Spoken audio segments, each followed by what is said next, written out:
Can a progressive black woman win in the middle of Kentucky? Well, let's find out.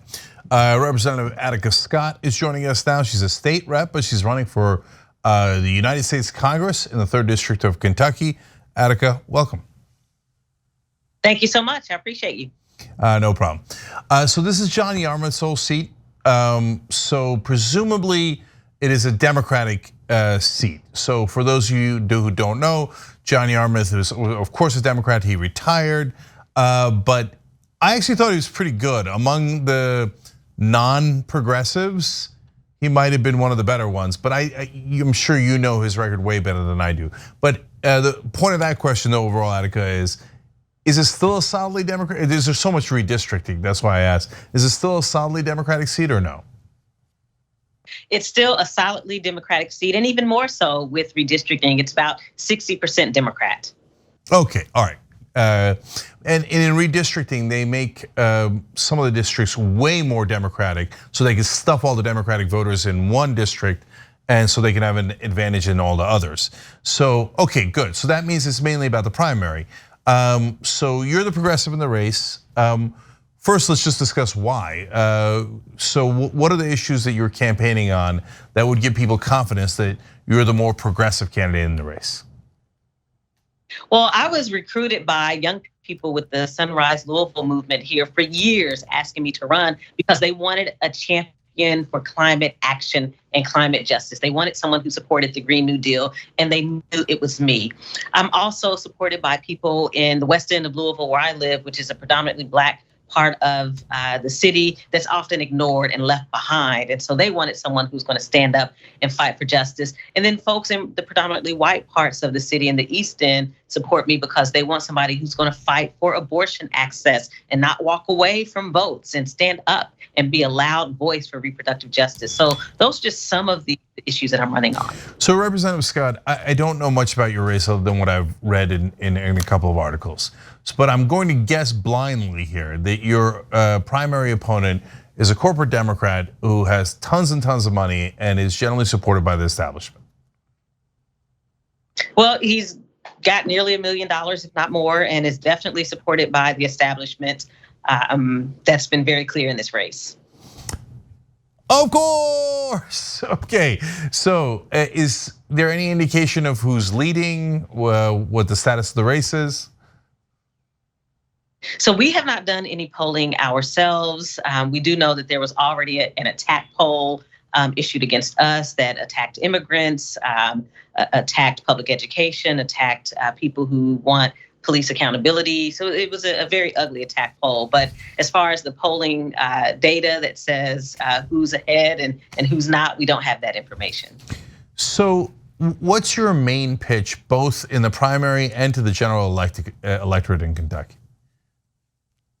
My pitch in the primary is, look, you want someone who can defeat the Republican in November, and I can clearly do that. And we want someone who's going to go to Washington, D.C. and go toe-to-toe with Mitch McConnell, go toe-to-toe with the other Republicans in the House, and that is me. People in Kentucky know that. They know that I've gone toe-to-toe with Republicans on our public access channel. I don't hold back. I'm not trying to smoke cigars or play golf with them. I'm clear that I'm standing up and fighting for equity, fairness, and justice. That's who you want coming out of this primary. That's who you want to win in November. And that's who you want representing the 3rd Congressional District in DC in January.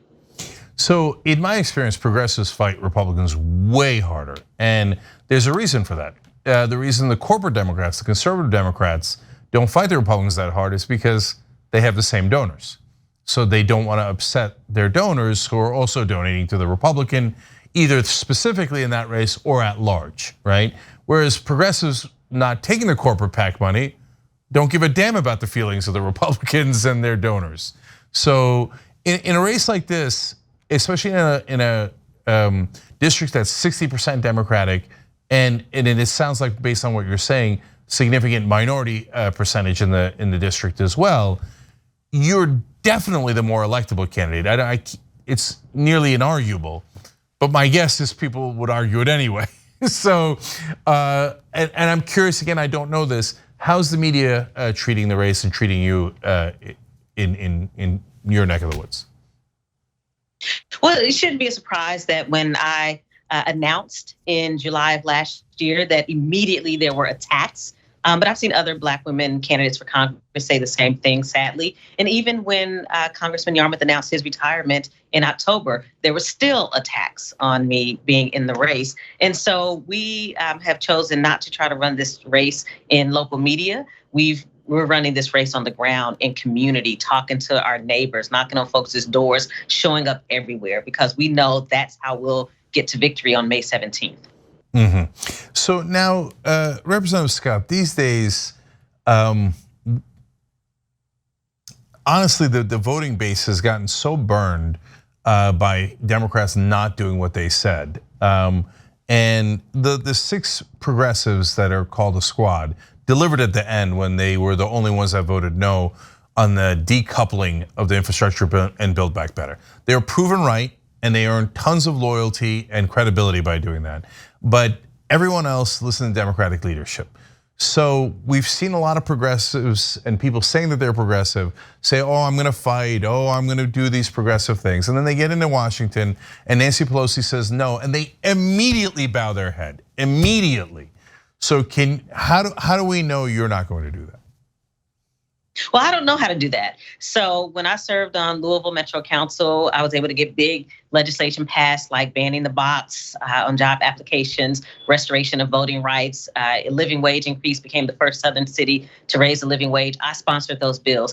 And in Frankfurt, I have voted no on a number of bills that my Democratic colleagues have voted yes on. I've stood up to our governor and voted no on some bills that he wanted the Democrats to vote for, because it wasn't about the party for me. This was about the people that I represent, who until I was elected didn't have a Black woman serving in our state legislature for 2 decades. And so they sent me because they knew that I was going to fight for and with them. When all of my Democratic colleagues, except for 2, voted for the gang bill to target Black and Latinx youth, all of my Democratic colleagues voted for it. 3 of us voted no.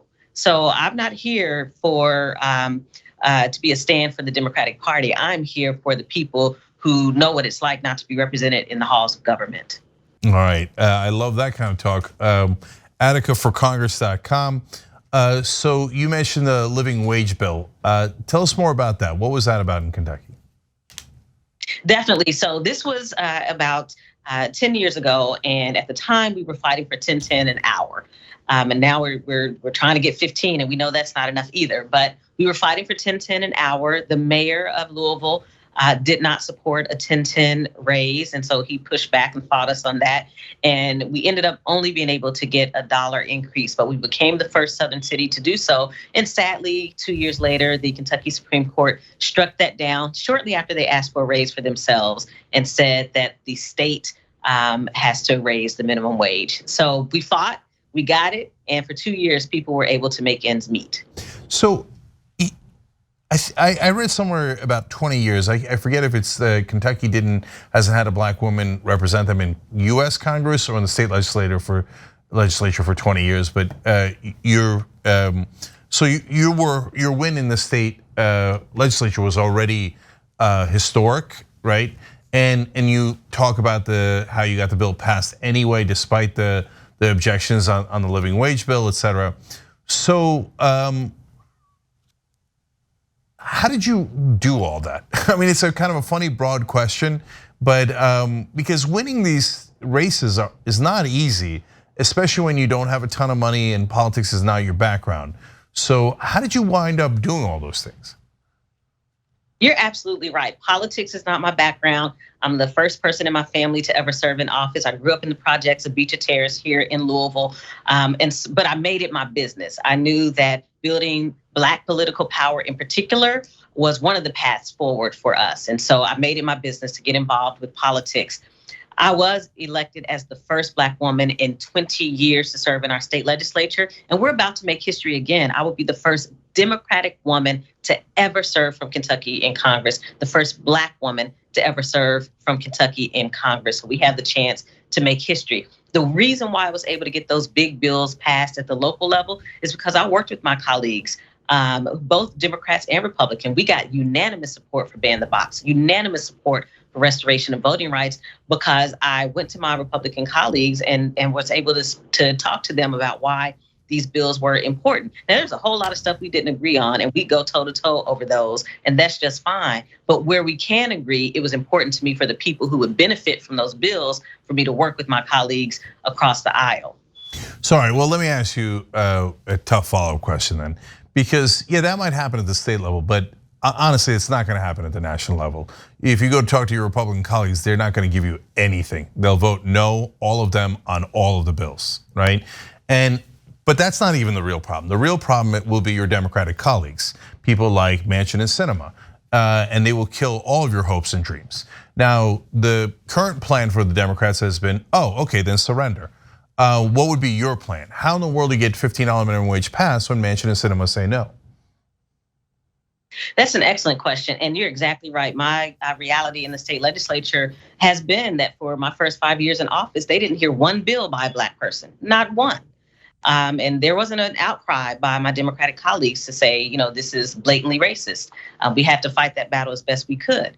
And so I know that that's going to be the reality when I go to Washington, D.C. But I also know, because my background is community activism and organizing, having worked with Jobs with Justice, that one of the ways that we are able to gain traction is when we build momentum among the people, right? Because oftentimes progress isn't only seen in legislation, but it's also seen in what you build among the people and build their political power. And so that's what I've done as a state rep, and that's what I want to do when I go to D.C. I want people to see themselves belonging in Washington, D.C. I want them to know how that process actually works. I don't want it to be something they feel like they can't touch. I want them to know that we're going to be serving in the people's house, and they have every right to know what's going on there, and I'm going to share that back with people. Now, I'm going to do my best to get legislation passed, and I'm going to work with my colleagues to make that happen. And one of the ways that I'm going to do that is I'm going to show up in D.C. on day one, and I'm going to talk to my colleagues to ask, what's your area of expertise? What is it that you are passionate about? What do you believe in? And I'm going to share what I'm passionate about and what I believe in, and then together we're going to figure out how we move forward. All right, AtticaForCongress.com, Representative Attica Scott, thank you so much for joining us. We appreciate it. Thank you so much. No problem. Thanks for watching The Young Turks, really appreciate it. Another way to show support is through YouTube memberships. You'll get to interact with us more. There's live chat emojis, badges. You've got emojis of me, Anna, John, JR. So those are super fun. But you also get playback of our exclusive member-only shows and specials right after they air. So all of that, all you gotta do is click that join button right underneath the video. Thank you.